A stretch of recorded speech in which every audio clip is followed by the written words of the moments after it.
कि जिस तरीके से पश्चिम बंगाल में इस समय चुनाव चरम पर पहुंचा है और ममता बनर्जी और भारतीय जनता पार्टी की सीधी टक्कर देखने को मिल रही है, आरोप प्रत्यारोप के साथ साथ जो सबसे बड़ा विषय अब हो चुका है वो ये है कि पश्चिम बंगाल का हिंदू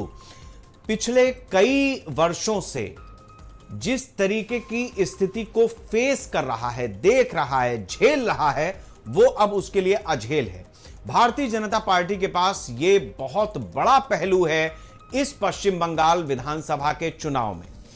इसके साथ साथ ममता बनर्जी का जो कैडर बेस है, जहां नीचे तक उनका सिस्टम चलता है, उस सिस्टम की बदौलत ममता बनर्जी भी हथियार डालने को तैयार नहीं है। उनको लगता है कि उनका कैडर काम करेगा और वो आगे आकर के चुनाव जीतने की स्थिति में एक बार फिर आएंगे। लेकिन इन सब के बीच में एक तीसरा पहलू भी है और वह है चुनाव आयोग, जो धड़ाधड़ पहले दिन से फ्रंट फुट पर आकर के खेल रहा है और एक के बाद एक ऐसे अधिकारियों का किनारा लगाना उसके काम कर रहा है जो पार्टी कैडर की तरह काम कर रहे थे। यह बड़े आश्चर्य की बात है कि उसमें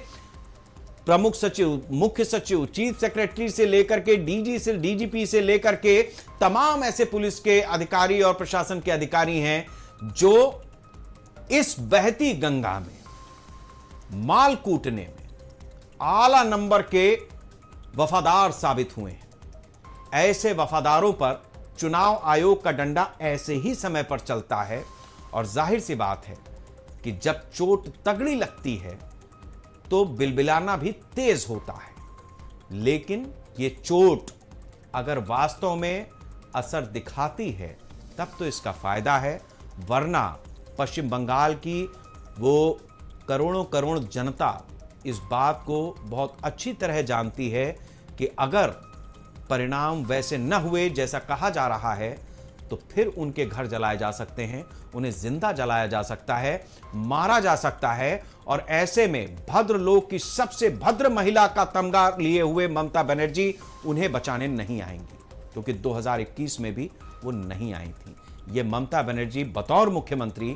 आपके पास इसका सबसे बड़ा एक काला धब्बा